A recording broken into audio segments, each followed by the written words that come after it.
Good morning. 6 survivors of the ferry from High testify at a court hearing, saying more could have survived. Too many, too close, and too much oversaturation of small businesses. If one idea becomes successful, others flock for a piece of the pie. But you don't want to be a part of that rat race.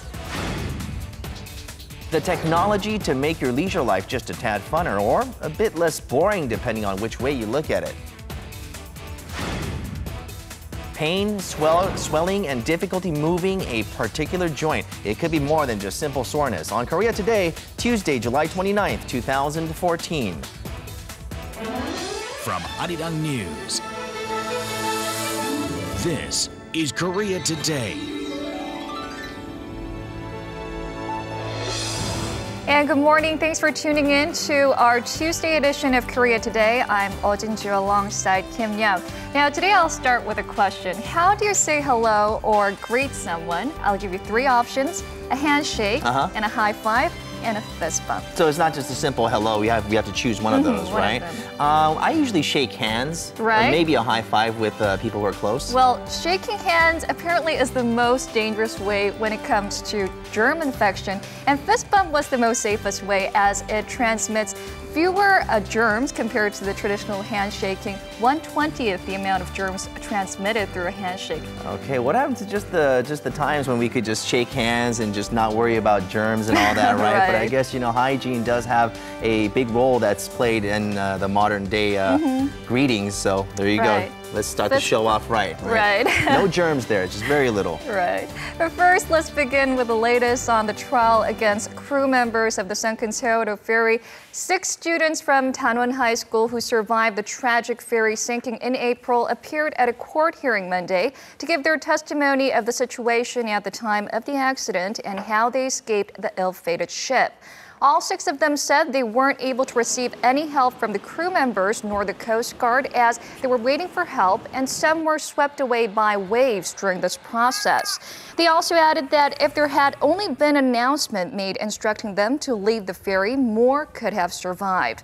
The students plead that the captain and his fellow crew be met with the most severe punishment. Meanwhile, Yoo Dae-gyun, the eldest son of the de facto ferry owner and a female bodyguard who assisted him in avoiding authorities, have been detained for further questioning.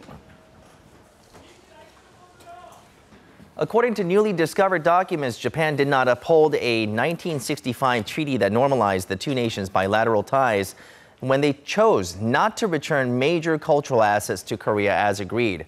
Documents obtained by Seoul-based Yonhap News on Monday showed that Japan only sent back some 1,400 pieces, or roughly a third of the Korean cultural properties agreed upon. The cultural assets that were returned to Korea were those that Japan considered to have little artistic or historical value. The documents came from a ruling by the Tokyo High Court last week that sided with an appeal by the central government to not disclose 48 diplomatic documents related to the 1965 treaty, saying that the disclosure of these records could have a negative effect on Japanese diplomacy. And a record-breaking day for Korea's benchmark index, the Kospi, settled in and closed shop at 2,048 points following a surge to the 2050 mark during midday trading. Analysts say the Kospi's biggest gains in nearly 9 months were powered by positive investor sentiment from closer cooperation between the government and the central bank on fiscal expansion. Last Thursday, the nation's new economic team led by Finance Minister Choi Kyung-hwan unveiled a $40 billion stimulus plan to spur growth by inducing spending and promoting corporate activity. Rising exports is another positive factor analysts say contributed to the Kospi surge. Exports have reached all-time highs and have shown a steady rise to the U.S. and Europe, with China's numbers expected to climb as well. Now, walk down a typical Korean street and you'll find store after store, often just a few doors down from one another, running the same type of business. Now, due to this oversupply, competition is intense, pressuring more mom-and-pop stores to reduce the prices of their goods and services. Now, the result is as you could expect. Very few survive this cutthroat environment, and today we're going to look at some of the reasons of this oversaturation in small, privately owned businesses. And for more, we're now joined by our Kim Chan-ju here in the studio. Good morning, Chan-ju. Good morning, Jinju. Nice to be in the studio for a change. Well, as you said, there are so many small businesses opening up in a very densely populated area in many areas in the country. And with that, a recent report by the Global Entrepreneurship Monitor 2013 says these small type of businesses have accounted for about 40% of all startups in Korea last year. That's the highest percentage among the 26 countries surveyed. So what caused this explosion of small-scale private-run businesses in Korea? I went out to find out more. Mr. Park In-jung runs this fried chicken restaurant to save up for his retirement. It was a business with high hopes, but now Park fears that the competition from other fried chicken joints are growing strong. Our restaurant sales shrank by 40% this year compared to the same period last year. There are now 6 more chicken restaurants in the same area within 3 to 4 years of our opening. I have been waiting to sell this restaurant if anyone wants to take over for the last 5 months. South Korea has over 31,000 fried chicken restaurants across the country, according to Statistics Korea. Currently, there is at least one fried chicken joint every 170 meters in every neighborhood. It is no exaggeration to say that it seems as if every 2 doors down, you can find yourself a fried chicken restaurant in Korea. Now, what is the reason behind this phenomenon? Many people who are starting up their business think that running a franchise shop is the safest bet because they do not have much knowledge in running their own business. They take advice from franchise companies and open a chain, believing that it's a safe business. Small franchises, which are closely associated with our daily lives, offer the benefit of establishing and owning a business with little capital. These types of small franchises, including fried chicken joints, as well as mobile phone shops, convenience stores and bakeries, are easily accessible to customers, providing daily necessities. Many baby boomers in Korea, born between 1955 and 1963, tend to open small businesses, hoping to make a steady income after their retirement, which is cited as the reason behind its rapid explosion. The problem is that on average, many franchises go out of business within 3 years of opening. Small franchise chains like fried chicken joints, restaurants, and bakeries are very much linked with our daily lives but easily overcrowded in many areas. The excessive competition results in low profit, and that is why many self-employers shut down their business. Statistics Korea says every 3 out of 10 people are self-employed in the country, with increasing reference of choosing their business according to the trend. Coffee shops are also one of the popular self-employed businesses in Korea. Lee Hyun-gi, a 32-year-old coffee shop owner, quickly figured out the high demand for coffee shops and began working in the industry in his 20s. Contrary to his earlier plans, the young owner is always aware of high competition and constructively planning for the future to better manage his coffee shop. This particular coffee company that I'm running also has about 400 other branches nationwide. Among 20 to 30% branch owners of this company run more than 2 branches, while others are working another job, as well as the coffee shop. I myself run a photo studio and plan to extend branches in the future. When closely examined, Apgujeong Station in Gangnam-gu district is filled with coffee shops. An equally high number of businesses in this area are also private-run clinics. However, it was reported that every 4 out of 10 people who applied for an individual debt rehabilitation plan in the past 5 years were doctors. Many privately owned hospitals have been closing their doors since 2009. The main reason is that there are a limited number of patients, but too many doctors are running private businesses. The medical industry also points out the high cost of opening private clinics as one of the causes of falling into financial distress. The Korean plastic surgery industry is faced with a saturation of clinics similar to that of the fried chicken restaurants in the country. It's important for clinics to provide high-quality service to their patients. Korea's economic market is expected to see continuing explosions in small and privately run businesses. In order to curb that expectancy, the government plans to extend the retirement age, yet that is merely a baby step in the right direction. And it has become imperative for the government and academic circles to put their heads together to devise effective countermeasures. So Tanju, even near our company, we have 2 Starbucks operating Absolutely. right across the road. That's it's right. really overly saturated. So do we see this only in Korea, or how are other countries handling the situation? Well, usually oversaturation of small franchise business can be found in countries with metropolitan cities. So similar cases can be seen in Japan, but the country has preventative measures from falling into explosion. So example, in Japan's fried chicken restaurants, the owners have formed its own union and regulations, meaning that the country's economy market is in order by allowing control on private level. And also in Singapore has its government and private sectors working together to regulate the oversaturation of small businesses.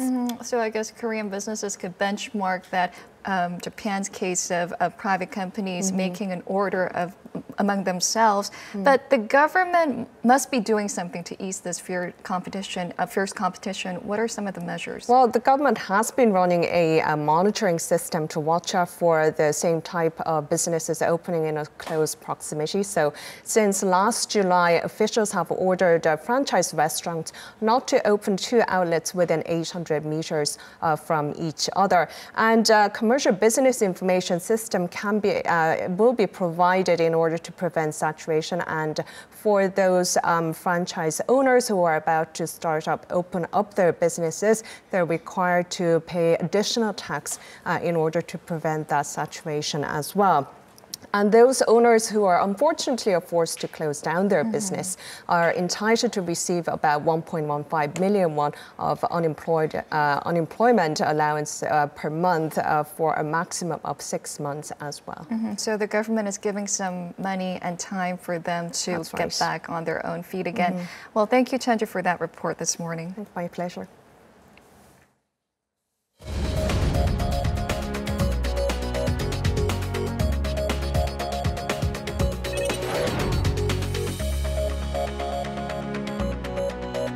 Good morning. It's time to run through the front pages of your newspapers. As you heard at the top of the hour, 6 surviving students from the Seoul ferry disaster testified in court yesterday, and many other papers today are carrying stories on this. But before we get to that, let me first mention another accident which took place over in North Korea about 2 months ago, starting with this here on 동아일보.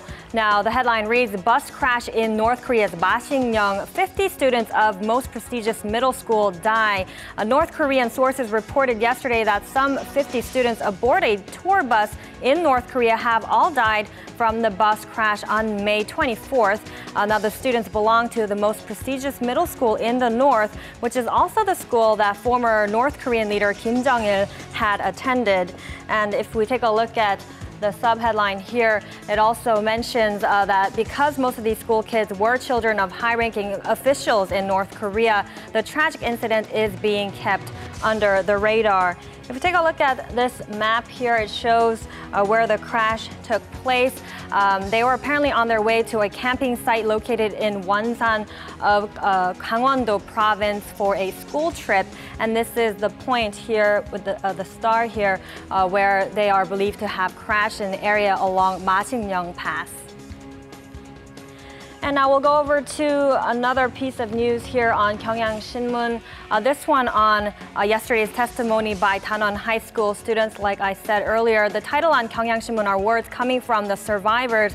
No help from Coast Guard, even after telling them many students were still on the ferry. Now, such an unfortunate situation that they were recalling yesterday at the trial. It says here in the subheadline as well that the teenagers, they said the crew members and Coast Guard officials did not bother to help them as the ferry was sinking.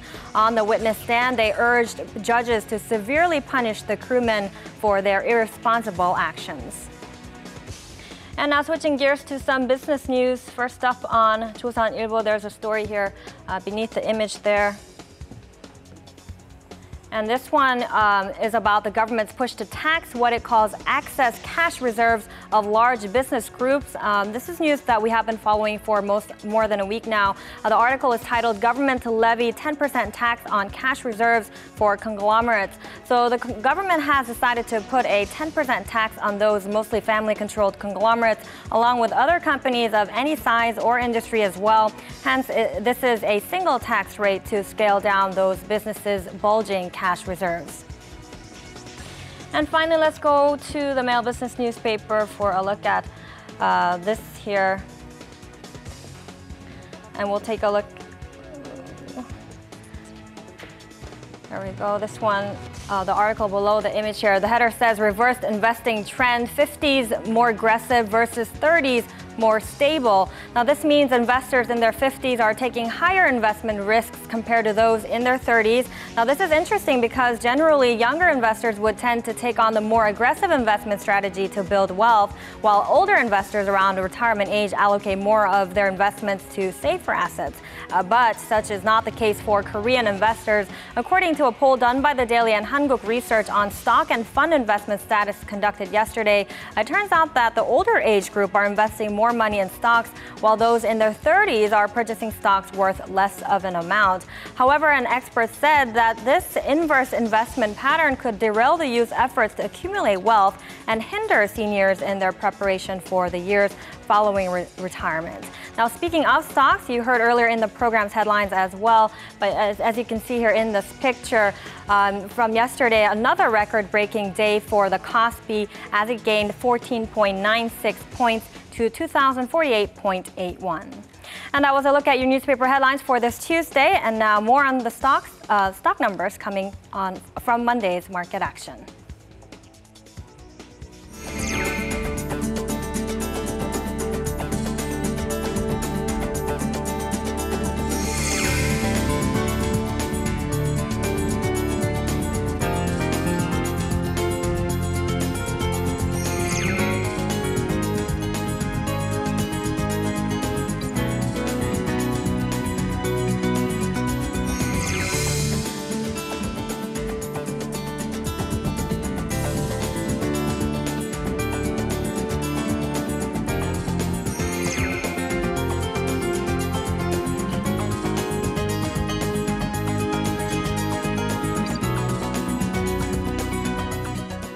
Now, last week we had what's called the discomfort quotient, which is a quotient that comes out with a mix of the heat, sunlight, as well as the humidity levels. And it was at 90 last week. This week, not so bad. Monday, it was at 80, which is rather okay. It wasn't bad. And for the southern regions, things are going to cool off today as it's going to rain. It's going to receive some rain today.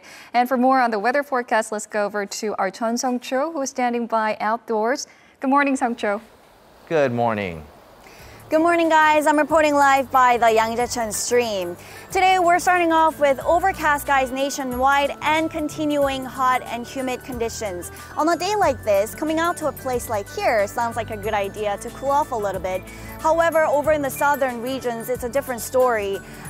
Some parts are going to receive this summer's last bit of monsoon rain. The monsoonal front is situated over the South Sea as of now, releasing light showers over the southern regions. These will subside as we go further into the afternoon, but will resume tomorrow in the central regions when the front advances further north over the peninsula. Total precipitation won't amount to much though, just 5 to 30 millimeters. And after Wednesday, we don't have any rain for a while in the forecast, so it's going to be hot and dry all summer long. And with that, let's take a closer look at today's temperature readings. Midday highs hover around the 30 degrees mark all across the country today. Seoul, Gwangju, and Daejeon are at 31, and Daegu is the hottest at 32 degrees Celsius. Over in the south, even the monsoon rain isn't enough to bring the numbers down in the southern regions, such as Busan and Jeju at 29 and 30 respectively. This is all for me with the weather forecast. Back to you, Jinju. And time now for a look through the global headlines we're following this morning. For that, we turn to our Eunice Kim standing by at the News Center. Good morning, Eunice. Good morning, Jinju. Now, what was supposed to be one of the most joyous days on the Muslim calendar was wrought with tears for those in Gaza. That's right. Monday just wrapping up in Gaza, and as many as 10 children have been reported to be killed during the course of the day as they were playing in the street near a refugee camp in Gaza City. A hospital was also hit, Palestinian officials say, causing casualties, though there is no immediate word yet of just how many. These explosions happening on Monday in the midst of modest afternoon celebrations of Eid al-Fitr, which marks the end of the fasting month of Ramadan.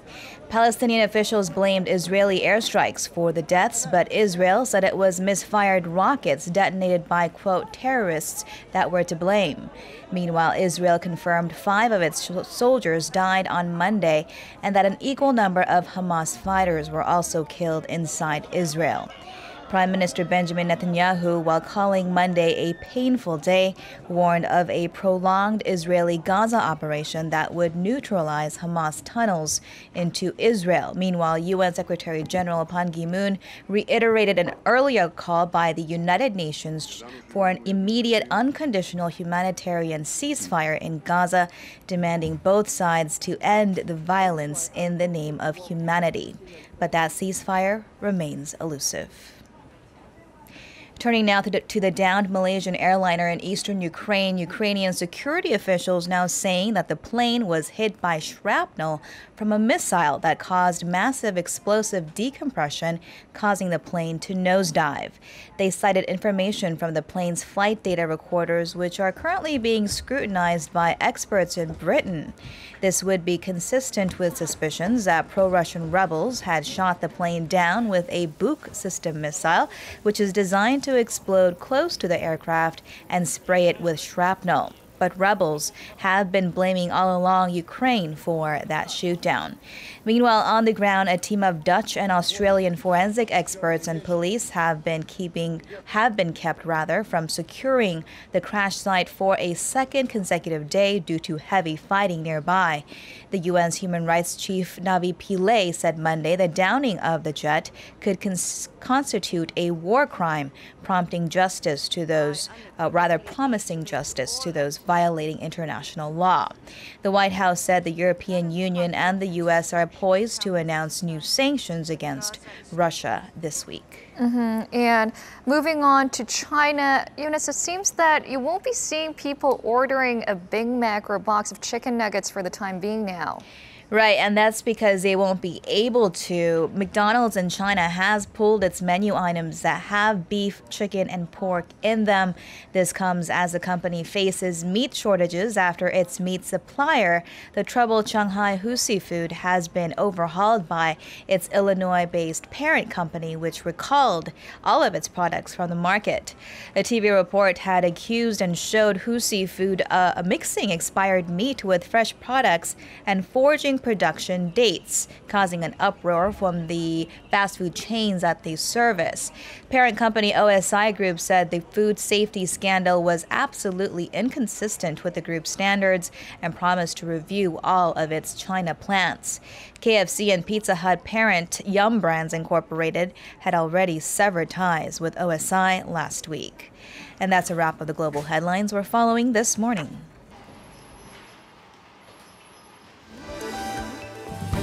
And still ahead on Korea Today, the summer vacation season has a lot of planning involved, but what should you pack on your travels? IT Plus has the latest gadgets for all to enjoy on their vacation trips, so stay tuned.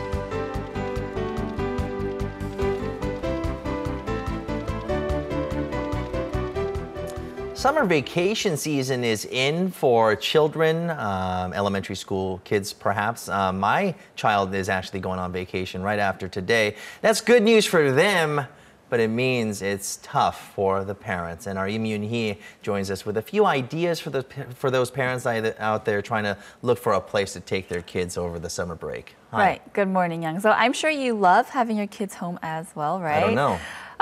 then, spend some good quality time with your kids. School is convenient. But today, yes, I do have a few events that are made especially for the children, but I think, like Young said, the parents will benefit as well. Take a look. Why? It's the most common question from children all over the world. It's also the inspiration for a new play made especially for children. Based on the question of why, 7-year-old Hoyoung goes on an adventure, learning answers to his questions along the way. The play is directed by Japanese producer Ken Nakajima and entertains both children and their parents as Hoyoung goes against Pakhu, a monster who eats all questions he comes across. The children always ask, why is it like that? It's the source of that within each person that's important. Another performance aimed at the children includes disabled children. Chung-ho needs a wheelchair, and his best friend Taemin loves soccer. But the two of them remain best friends, despite the obstacles. The play, like Superman, shows the struggles and growth of students who deal with physical handicaps. And every Saturday, a professional sign language interpreter also joins the performance. The educational cartoon series Y has now been transformed into a musical. The Sorcerer and the Expelled King is a fun and interactive performance that captures the attention of the younger audience. It teaches children valuable lessons through both show and tell. But most of all, it's an enjoyable time for the whole family. Now, that is one that I'm looking forward to. My kids have that program and application Y on our tablet PCs and also our mobile phones, the smartphones. And for that to come into a stage production, I'm sure many parents would be very happy to see that. But you see a lot of smaller scale productions for kids, but not so many full-scale productions. Right, so I do like to keep tabs on events, all throughout the day. And so lately, these, I've seen a huge surge in just children-oriented events, and it's very unique to see, but I'm very impressed also with the scale of these productions. So they're not just, small theater productions. They're at the National Theater of Korea. They're huge theater productions at, 1,000-seat theaters. And so they're very well done, well-made productions that I think are very interesting for not only the kids, but for the parents to see as well. We constantly talk about beating the heat. That's one way, just to go indoors and watch a performance together with the family, cool off a little bit, and enjoy the show. But also at the same time, you want to go outdoors as well. So when the sun goes down, chances are the temperatures are going to go down along with it. So how about some outdoor activities? Right, so lately we have been seeing some pretty cool night temperatures, right? So Gyeongbokgung Palace actually opens their tickets for the summer night tour. And so this is a seasonal tour that they have 3 times a year. They release tickets for a very unique event. So Gyeongbokgung Palace was built, it was the first palace to be built during the Joseon Dynasty in 1395. And so it's a very special tour that they open very seldomly throughout the year. So take a look. The Gyeongbokgung Palace is an iconic symbol of Korea's history and culture. The preserved palace is a popular hotspot amongst locals and foreigners alike. And this summer shows to be no exception. The palace holds special seasonal tours, and this summer they're offering a night tour under the beautiful summer night sky. To protect the cultural heritage, the Cultural Heritage Administration allows a number of nighttime visitors to a daily maximum of only 1,500 people, meaning tickets go fast. The Joseon Dynasty Palace was a serene and peaceful setting for the royal family, and that same experience is now captured and preserved for people to enjoy hundreds of years later. Look how beautiful that is. The illumination, the spotlighting, everything. Photo opportunities and more. But what about the availability of tickets? Right, so this is a very popular event. So actually, according to auction ticket sales, the Korean nationals, they cannot purchase tickets anymore as they've already been sold out. But if you happen to fall under the category of, say, foreigner or elderly, they do reserve a certain number of tickets for those people as well. And so tickets are 3,000 won, so very cheap, very affordable, and it's a beautiful event. 7 to 10 p.m. They usually don't open it that late at night. So very good opportunity to get your hands on. I already got my tickets, so I think you should check out yours too. Well, you know what? I'm going to have to talk to you about that. Teach me how to get those tickets. Thank you very much. I'll help you with that. Always a pleasure. All right, stay with us on Korea Today. We'll be taking a look at sores and pain in the joints. Now, sometimes these seem like just average everyday joints or growing pains, so they call them, but sometimes it could be more than that. The pain and ache in your wrist, knees, and ankle tendons are not to be taken lightly, so we'll find out more on that.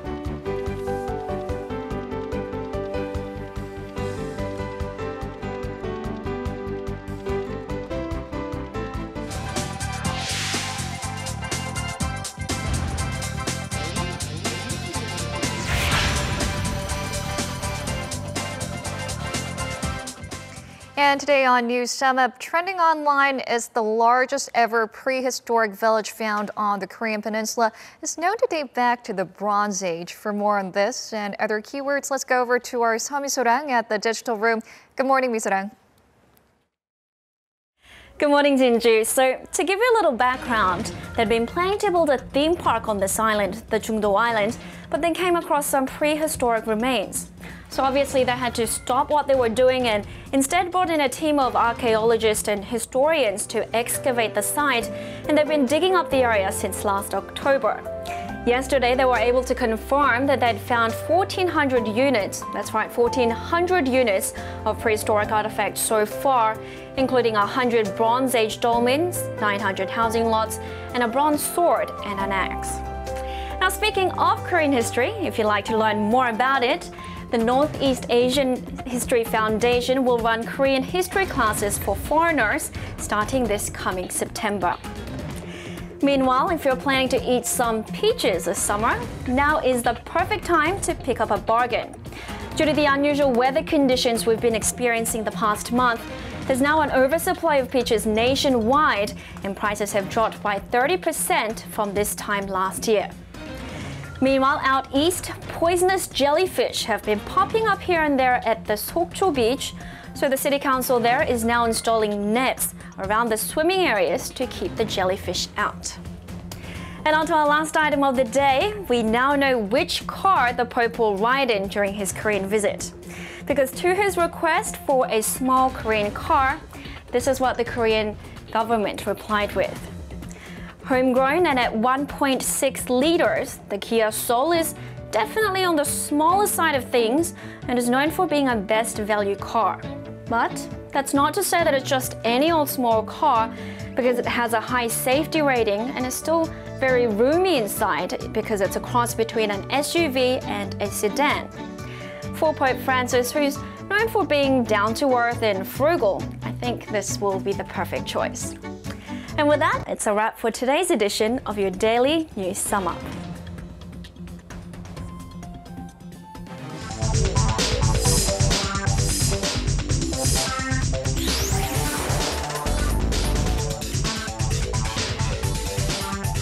And many of you might be getting ready to leave for a summer vacation, but the question is, what should you pack? Now, to help you decide on what to take or leave behind, we're going to show you some gadgets that are compact and that come with good mobility. And for this segment, we have our new reporter, Mark Besh, joining us today. Good morning. Good morning. Thanks for having me. Oh, it sounds great. So it looks like you have a bag of goodies that you've been checking out, and we're going to get a chance to see all this. I do. I went out with a number of smart gadgets that can help make your summer vacation more enjoyable and certainly tech savvy. So they're all developed here in Korea. So let's have a look at my smart vacation.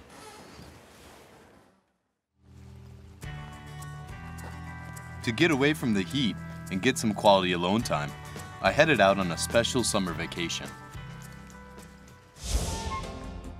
The scenery around me is absolutely beautiful, so I take out my phone to take a picture. Notice anything different about it?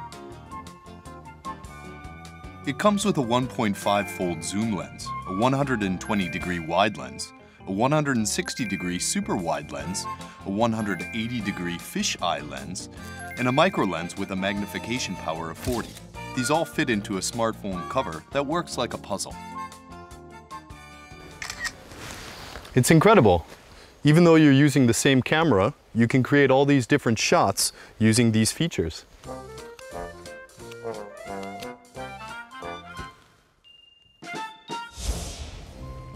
It's been a while since I've enjoyed some fishing, and it's not that easy, so I bring out my secret weapon, the Sonar. First, download the Sonar app.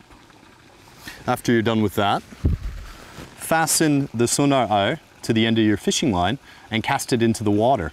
This will give you a real-time picture and conditions of the water.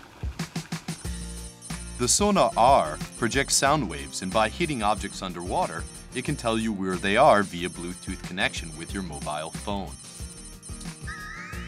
Existing Bluetooth technology can reach only up to 3 or 4 meters, but Sonar R extends that to 40 meters. It's because it has a small individual antenna that can amplify the signal. Thanks to the Sonar R, I finally see some results. Using the app certainly made it easier to see and find the fish. But it all comes with a price. Now my wrists hurt a lot. My wrists are so sore from fishing all day. I think it's time to relax and play some music and try out my new electric pulse massager. Dr. Music is a low-frequency electrotherapy device that helps when you have sore shoulders or pain and tension in your muscles. It stimulates the area following the rhythm of the music that you're playing. The device extracts the beat from music that you listen to a lot on your smartphone and creates a synchronized low-frequency sound wave that lets you enjoy it without getting bored. If you find yourself without a dead battery for your smartphone, you can also use a portable solar panel charger to bring your handset back to life. Compared to other products, we use better panels, so in the same amount of time, you can change the battery in larger volumes at a faster pace. Battery has a circuit that runs as a hardware and software, presenting excess charging. All those gadgets made my vacation so much more enjoyable. And the more you know, the more you can enjoy.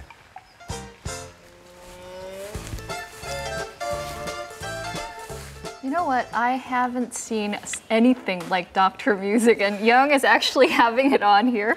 Okay, so you can see that in here, a song is playing, a song by Mad Clown, a Korean pop artist.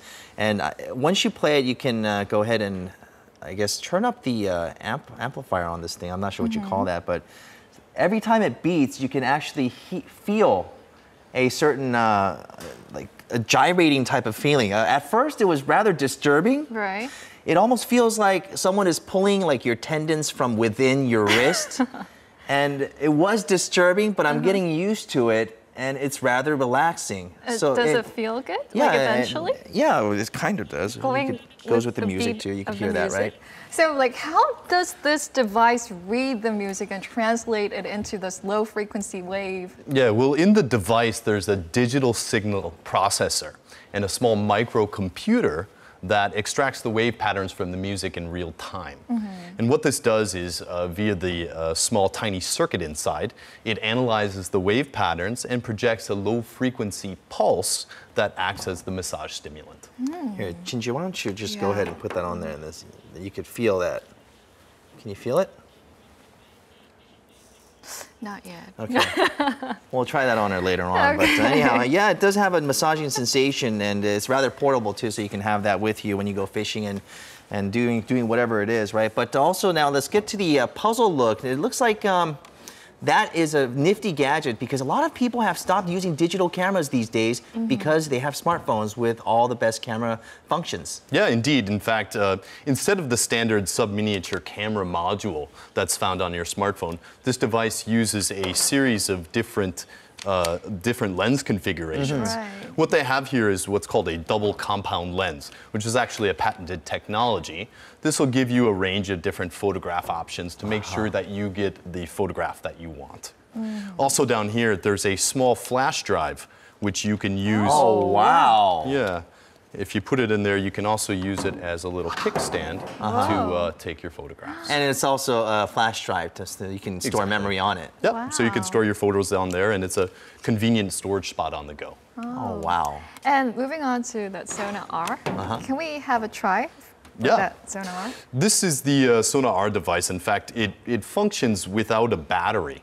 So what you do is you drop the Sonar R in, and it uses the conductivity of the water to activate the battery. That so is in essence, amazing. the water is the power switch. So you don't have to change batteries. It's just always with you. You just go ahead and drop that in there, and you couple that up with your application, and then you get a kind of a view of what's underneath the water. Exactly. Right. Well, sounds great. You have some great stuff for us. Leisure activities will definitely up that a little bit, right? And this thing, I think I'll save it for a little bit later. I still find I'll try it again after the show. Slightly disturbing to find that out. All right, Mark, thank you so much for joining us today. Thank you very much for having me.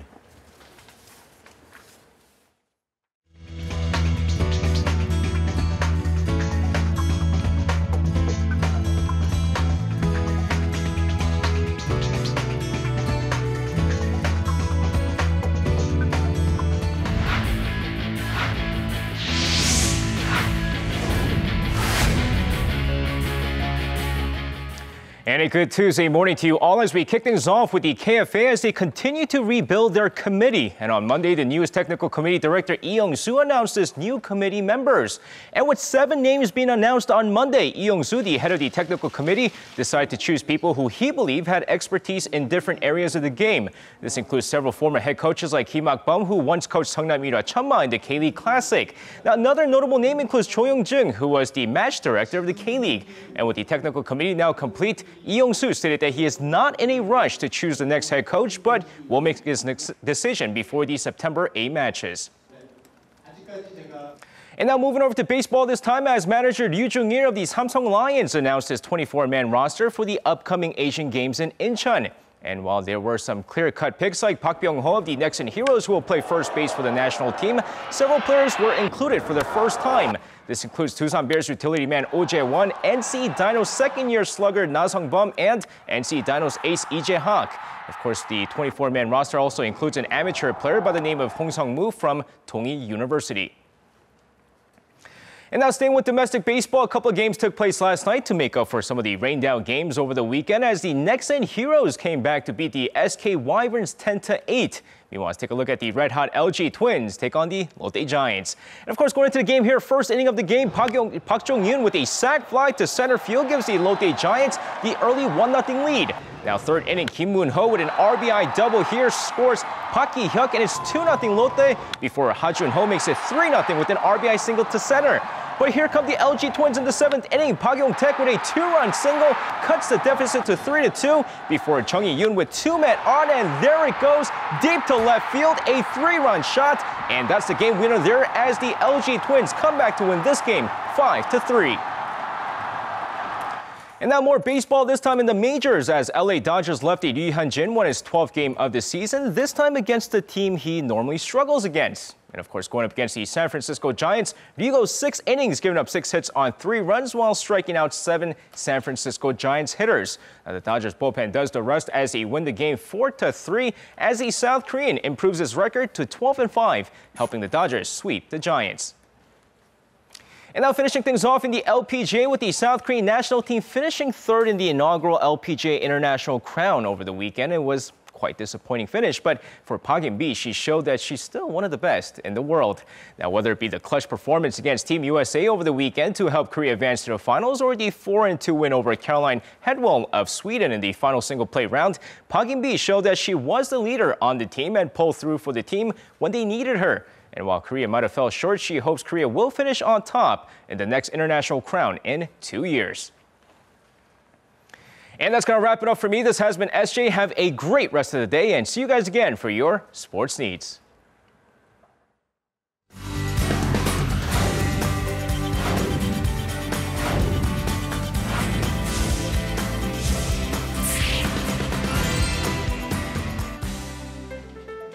There has been a recent increase in the number of office workers and homemakers suffering from tenosynovitis. Tenosynovitis refers to when an inflammation breaks out in the lining of the sheath that surrounds a tendon. It can cause joint swelling or redness along the area and mostly occurs in the fingers, wrists, shoulders, or knees near the joints. According to the Health Insurance Review and Assessment Service, the number of patients receiving treatment for tenosynovitis has been on the rise each year, and most are found in the summer months of June to August. In the summer, the high humidity coupled with low pressure causes pressure within the joints to increase, creating pain in the nerves. Also, the increase in outdoor activities causes an accumulation of minor damage to the joints, increasing the possibility of a breakout of tenosynovitis. The condition brings sharp pain that hinders everyday routines. Today, we take a closer look at tenosynovitis. Seems that our everyday activities and our everyday habits, especially with the smartphone usage and computer usage, can lead to tenosynovitis. And to tell us more about this, we're joined by our two doctors in the studio. Dr. Eun Sang-soo from Uridae Hospital. Good morning. Good morning. And we're joined by Dr. Nam Dong-woo from Kyung University Korean Medicine Hospital. Good morning. Okay, so doctors, I guess we'll start with you, Dr. Eun. Right. So what's the main cause of tenosynovitis? To understand the disease, we will have to study the anatomy of the joint. A joint can move because of the muscles, and then muscle belly ends in a thin, fibrous round cord called tendon. And around the tendon, there's a thin membrane surrounding as a synovium, and it acts like a lubricant so that it can glide easily on the bone surface. However, if there's too much movement, there comes a friction and inflammation. And it's a pain, so it causes a tenosynovitis, tendon, synovium inflammation. So it comes with a repetitive movement of the joint, like wrist and the shoulders. And we could diagnose this with tenosynovitis. Okay. Well, I've been doing a little bit of research on it, and they say that the exact cause of it is kind of unsure. It's up in the air. So how is it looked upon in Korean medicine, the cause of it, and what causes it? Well, in Korean medicine, there are two major causes. The stagnation of the blood, which is called ohyul, and also heat stimulation from the outside, which triggers the inflammation. It's called hwayeol. So heat stimulation from the outside can be categorized as hwayeol, and the overusage of the joints can be classified as ohyul. So every time we tap on the smartphone or we type on the keyboards of computers, minor injuries in the joints occur, and this will cause ohyul and develop into tenosynovitis. But usually when we have pain in our wrist, many people think that we're getting carpal tunnel syndrome. How are the two different?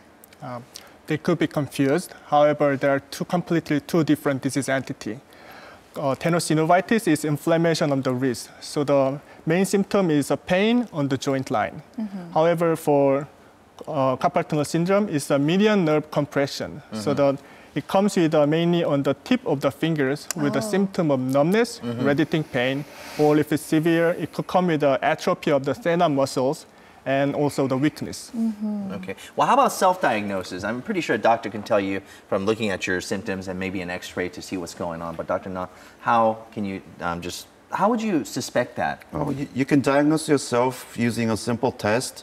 You can try bending your thumb towards the palms and then cover it up with the other four fingers, and then stretch your wrist towards the little finger. And if you feel pain, that might be a sign of, tenosynovitis. I feel more pain on my right wrist because I use my right wrist more often. Maybe due to the overuse. I feel an equal amount of pain, which means I overuse also, you'll have a hard time flipping pancakes on frying pans also, due to the pain. Well, as a doctor of Western medicine, how do you diagnose it by looking at a patient? So easiest way of diagnosing tenosynovitis is compression. So on the wrist, you can compress here. It's an abductor pollicis. And on the shoulder, we can compress here. It's a biceps tendon. So if there's a sharp pain with the movement of joint, you can suspect you would have a tenosynovitis.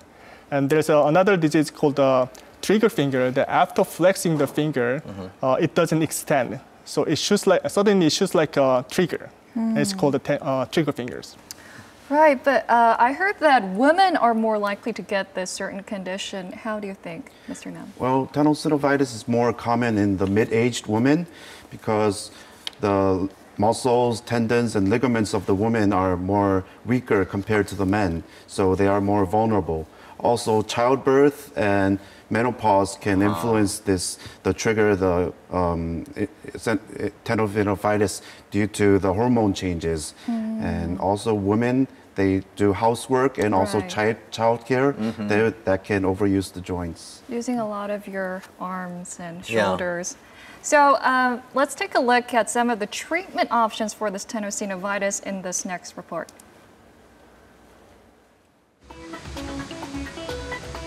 Hwang Bok-sun has come to the hospital after experiencing recent pain in her wrists. I think I may have strained it when I was wringing out rags, and it seems to have gotten worse because I was using the mouse a lot on the computer. She is suspected of having tenosynovitis. So first, an ultrasound and MRI scan are carried out. From the results, the doctors identify a white fluid around the wrist, indicating there is an inflammation. Using extracorporeal shockwave therapy, they treat the inflammation by stimulating the growth of normal cells. This is used to speed up the healing.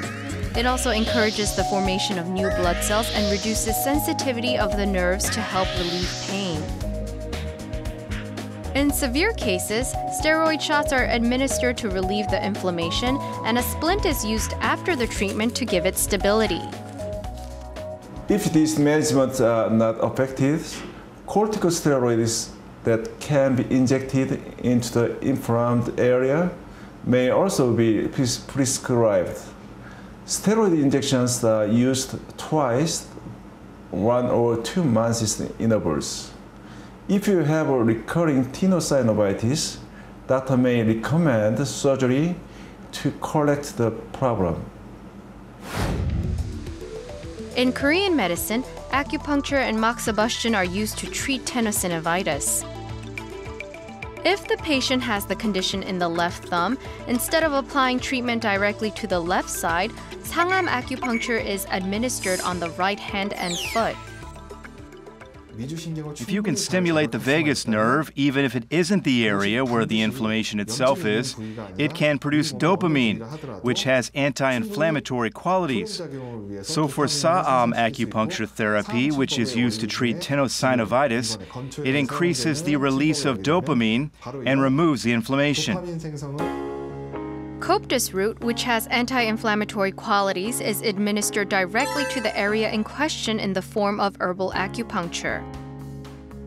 Another option is using moxibustion to stimulate extravasated blood and relieve pain in the area.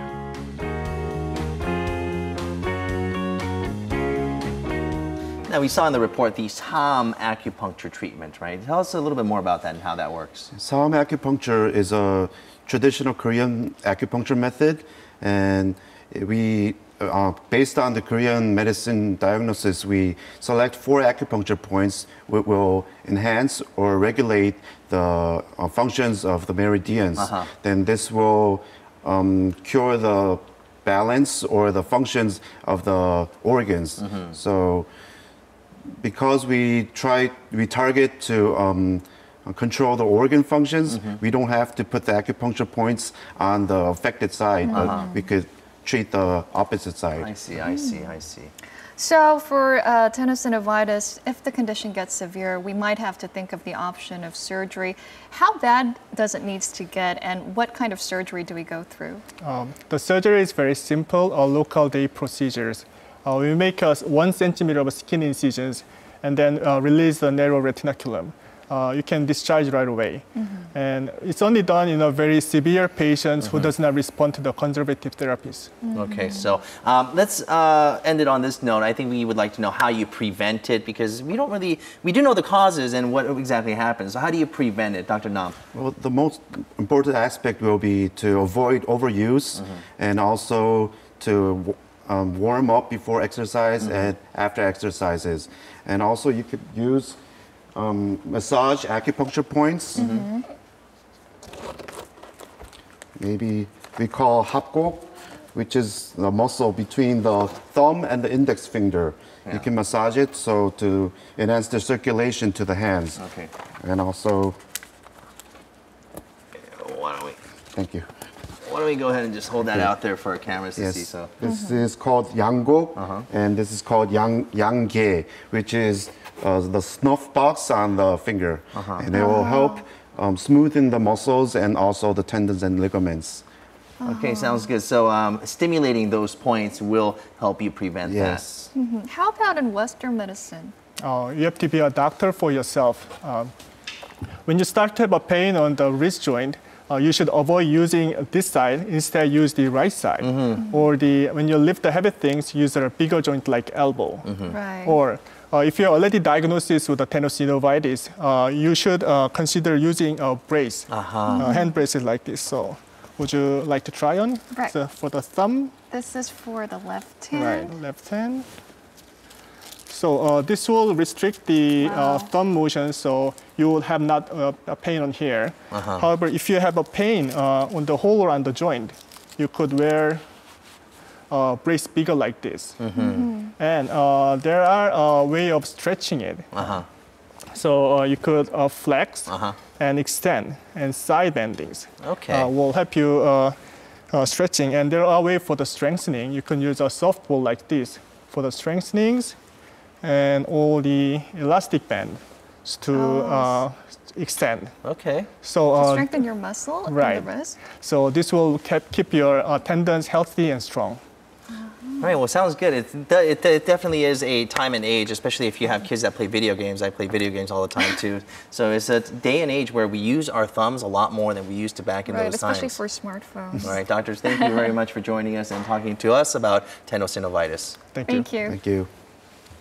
And that will do it for today's edition of Korea Today. We'll be back at 7 a.m. tomorrow. Thank you for watching. Have a great day. Bye-bye.